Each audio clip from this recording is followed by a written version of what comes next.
Daniel bab 10. Pada tahun ketiga, dalam zaman pemerintahan Kores, Raja Parsi, suatu hal dinyatakan kepada Daniel yang diberi nama Belsazar. Hal itu benar dan mengenai suatu peperangan yang besar. Dia memahami hal itu dan mendapat pengertiannya melalui penglihatan.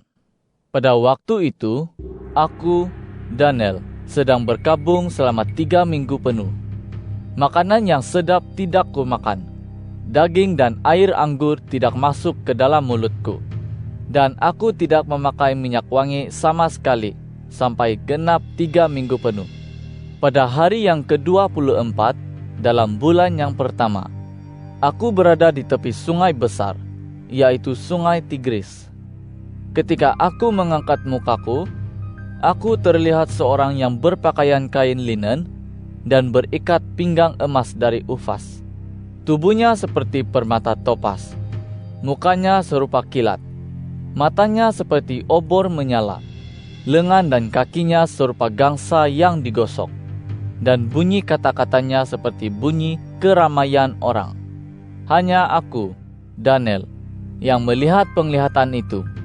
Orang yang ada bersamaku tidak melihat penglihatan itu. Tetapi kegentaran yang besar melanda mereka sehingga mereka lari menyembunyikan diri. Aku tertinggal seorang diri dan melihat penglihatan yang besar itu. Tidak ada lagi kekuatan tersisa padaku. Air mukaku berubah menjadi sangat pucat. Tidak ada lagi kekuatan padaku. Lalu aku mendengar bunyi kata-katanya. Ketika aku mendengar bunyi kata-katanya itu, aku jatuh pingsan dengan muka tertelungkup ke tanah.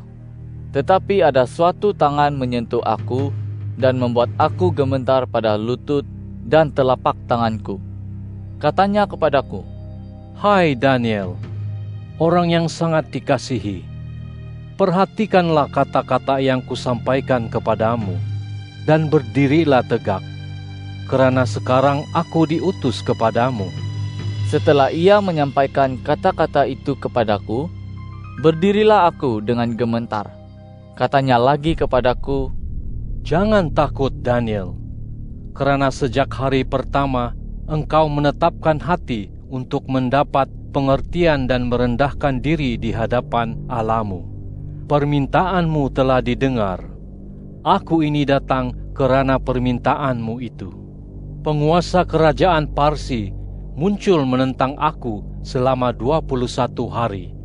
Tetapi Mikhail, salah seorang malaikat penjaga yang terutama, datang menolong aku, karena aku tertahan di sana dengan raja-raja Parsi.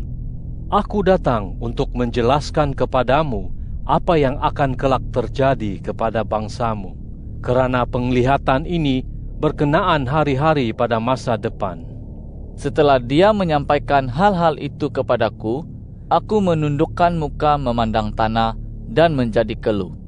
Tiba-tiba sesuatu yang serupa anak-anak manusia menyentuh bibirku. Aku membuka mulut dan mulai berbicara.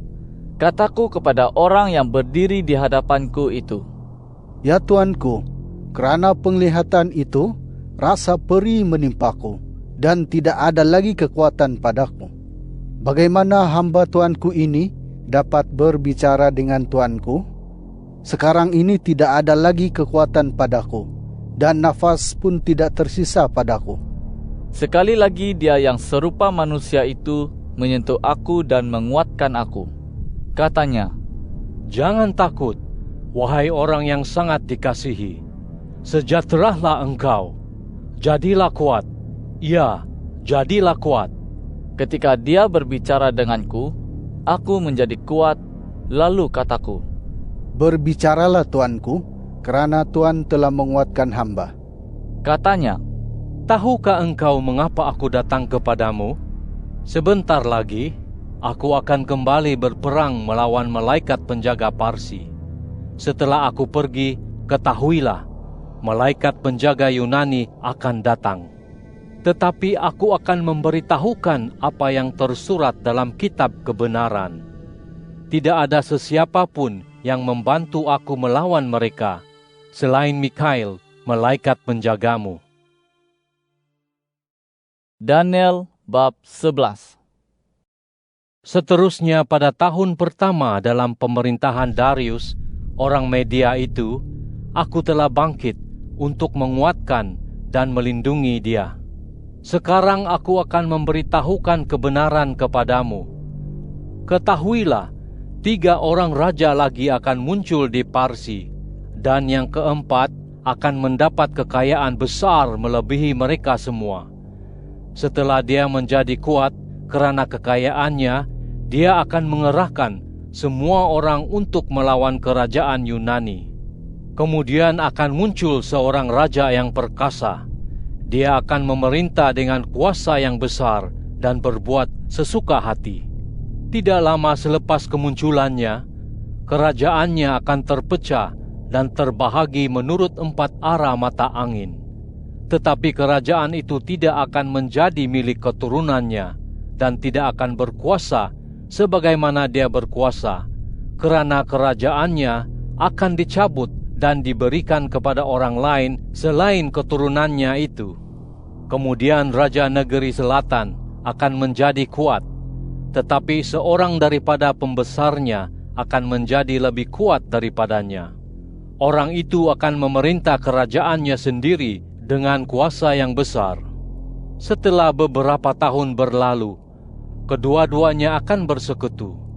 Puteri raja negeri selatan akan datang menemui raja negeri utara untuk membuat persetujuan. Tetapi putri itu tidak akan dapat mempertahankan kekuasaannya, dan sang raja dengan kekuasaannya pun tidak akan bertahan. Pada waktu itu, sang putri akan diserahkan bersama dengan orang yang menghantarnya, ayahnya, dan orang yang menyokongnya. Tetapi suatu tunas daripada akar puteri itu akan muncul menggantikan kedudukan sang raja. Dia akan maju menyerang pasukan raja negeri utara dan memasuki bentengnya. Dia akan bergerak menentang mereka dan akan berkuasa. Bahkan dewa-dewa mereka, patung-patung tuangan mereka, serta barang-barang mereka yang indah, yaitu yang dibuat daripada perak dan emas, akan dibawanya sebagai jarahan ke Mesir. Dia akan berhenti menyerang raja negeri utara selama beberapa tahun. Raja negeri utara akan memasuki kerajaan raja negeri selatan, tetapi kemudian kembali ke tanahnya sendiri. Anak-anaknya akan bergerak untuk berperang dan mengerahkan pasukan tentera besar yang akan menyerbu, melanda, dan menerobos. Mereka akan kembali menyemarakkan api peperangan sampai ke benteng lawan. Lalu marahlah raja negeri selatan, lalu keluar berperang melawan pasukan perang raja negeri utara yang telah mengerahkan pasukan yang besar. Akan tetapi, pasukan itu akan diserahkan ke dalam tangan raja negeri selatan. Penyingkiran pasukan lawannya itu membuatnya menjadi angkuh. Dia akan menewaskan puluhan ribu orang, tetapi tidak akan menang. Raja negeri utara akan kembali mengerahkan pasukan besar, yang lebih besar daripada yang terdahulu. Setelah beberapa tahun berlalu, dia akan menyerbu dengan pasukan yang besar dan dengan alat kelengkapan dan bekalan yang amat banyak. Pada waktu itu, ramailah yang akan bangkit menentang raja negeri selatan. Orang yang ganas daripada kalangan bangsamu akan bangkit memberontak sehingga ternyatalah penglihatan itu. Tetapi mereka akan gagal. Kemudian akan marahlah raja negeri utara, dan dia akan menimbuni tanggul pengepung dan merebut kota yang berkubu. Bala tentera negeri selatan tidak akan dapat bertahan. Bahkan pasukan pilihannya pun tidak mempunyai kekuatan untuk bertahan. Sehingga raja yang datang menyerangnya akan berbuat sesuka hati. Tidak ada yang dapat bertahan menghadapinya. Dia akan berdiri di tanah yang mulia dan mempunyai kuasa untuk membinasakannya.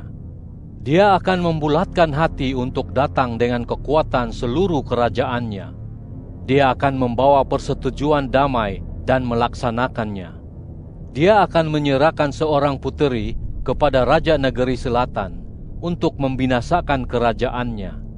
Tetapi sang puteri tidak akan menjalankan niatnya itu dan tidak akan terus setia kepadanya. Setelah itu, tumpuannya dialihkan ke daerah-daerah pesisir, dan banyaklah antaranya yang direbutnya. Tetapi seorang pemimpin akan menghentikan perbuatannya yang menghina itu, bahkan membalikkan cela itu kepadanya. Kemudian dia akan mengalihkan perhatiannya ke kubu-kubu di negerinya sendiri, tetapi dia akan tersandung, jatuh, dan tidak ditemukan lagi. Akan muncul menggantikan kedudukannya seorang yang mengutus si pemungut ufti demi kemuliaan kerajaan itu. Tetapi dalam tempo beberapa hari sahaja, dia akan dibinasakan, bukan oleh kemarahan maupun oleh peperangan. Akan muncul menggantikan kedudukannya seorang yang hina, yang tidak berhak dikurniai kemuliaan kerajaan. Dia akan datang dalam masa aman dan memperoleh kerajaan itu dengan kelicikannya. Mana-mana bala tentera yang datang akan disapu habis dan dihancurkan dari hadapannya. Termasuklah seorang raja yang mematerai perjanjian juga. Sejak diadakan perikatan dengannya, dia akan melakukan tipu daya dan bangkit menjadi kuat dengan rakyat yang sedikit sahaja bilangannya. Dalam masa aman, dia akan mendatangi tempat-tempat yang subur di wilayah itu dan melakukan apa yang tidak pernah dilakukan oleh para leluhurnya dan nenek moyangnya. Dia membahagi-bahagikan rampasan, jarahan, dan harta benda kepada para orangnya. Dia membuat rancangan untuk menyerang kubu-kubu, tetapi hanya seketika lamanya. Dia akan mendorongkan, lantas mengerahkan kekuatan dan keberaniannya untuk melawan raja negeri selatan dengan menggunakan pasukan yang besar. Raja negeri selatan akan berperang dengan pasukan yang besar dan amat kuat, tetapi dia tidak akan dapat bertahan lantaran pelbagai rancangan pihak musuh demi menentangnya. Kalangan yang makan daripada santapannya akan berusaha untuk membinasakan dia.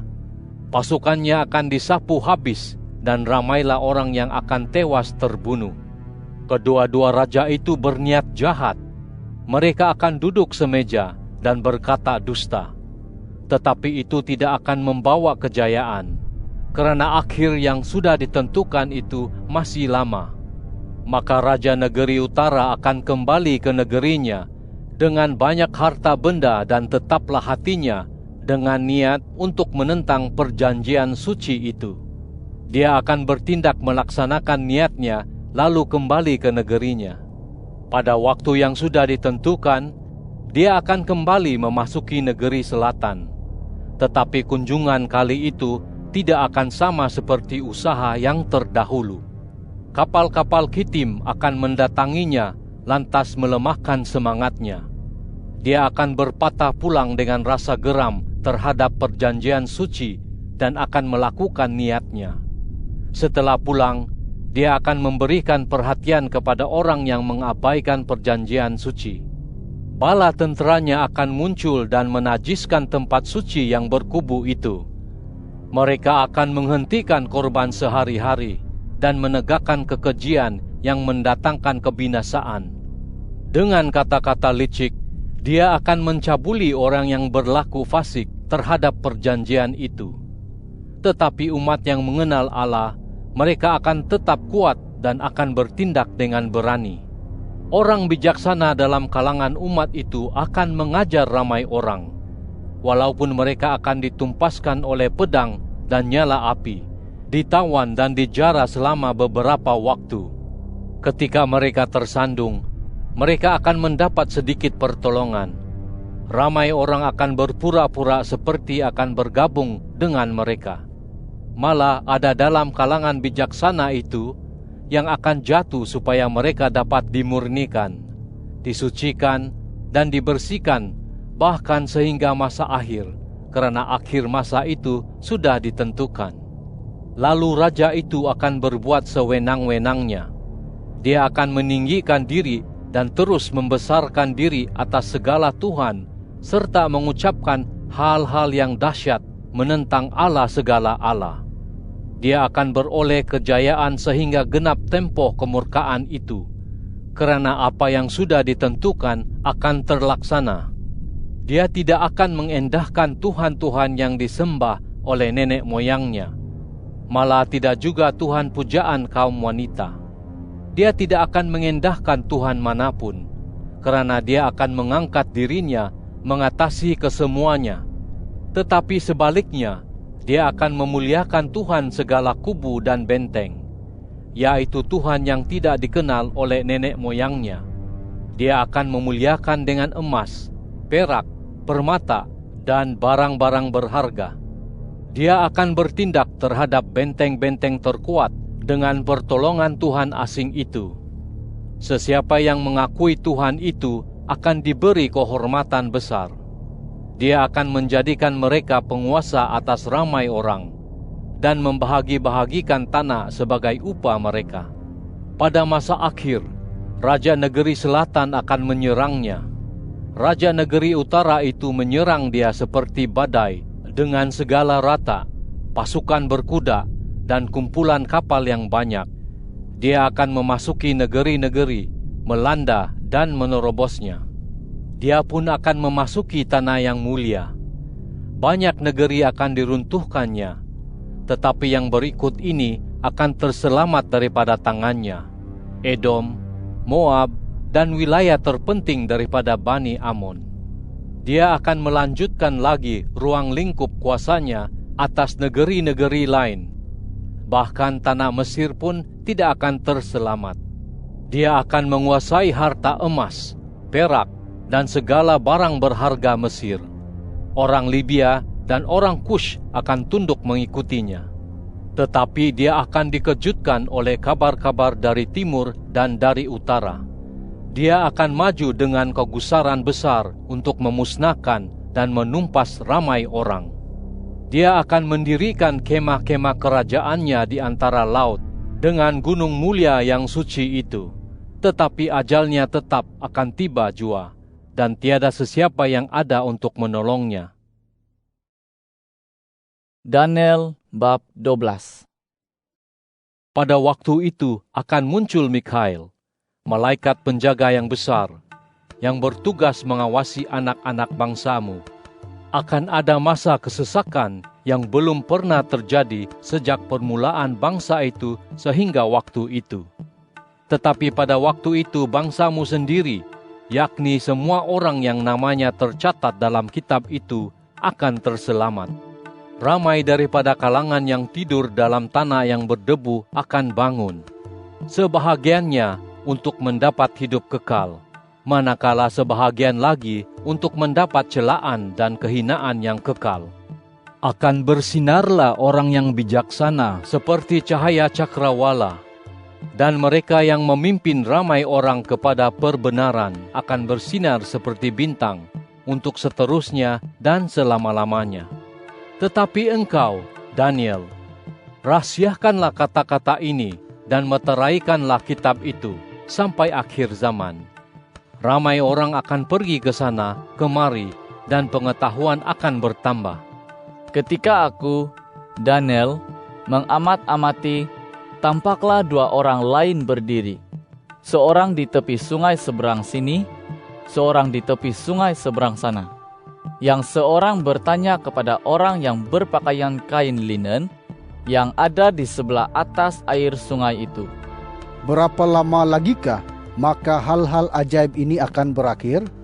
Lalu, aku mendengar orang yang berpakaian kain linen yang ada di sebelah atas air sungai itu bersumpah demi Dia yang hidup selama-lamanya, sambil mengangkat tangan kanan dan tangan kirinya ke langit. Untuk 1 masa, 2 masa, dan setengah masa, begitu berakhir penghancuran kuasa umat suci, barulah hal-hal ini akan digenapi. Aku mendengar hal itu, tetapi tidak memahaminya. Maka aku bertanya, Ya Tuanku, apakah kesudahan daripada hal-hal ini?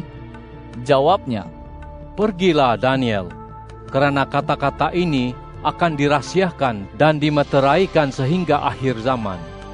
Ramai orang akan disucikan, dibersihkan, dan dimurnikan, tetapi orang fasik akan terus berbuat kefasikan. Orang fasik manapun tidak akan memahaminya, tetapi para bijaksana akan memahaminya. Sejak waktu korban sehari-hari dihapuskan, dan kekejian yang mendatangkan kebinasaan itu ditegakkan, akan ada 1290 hari. Berbahagialah orang yang menanti, sehingga mencapai 1335 hari.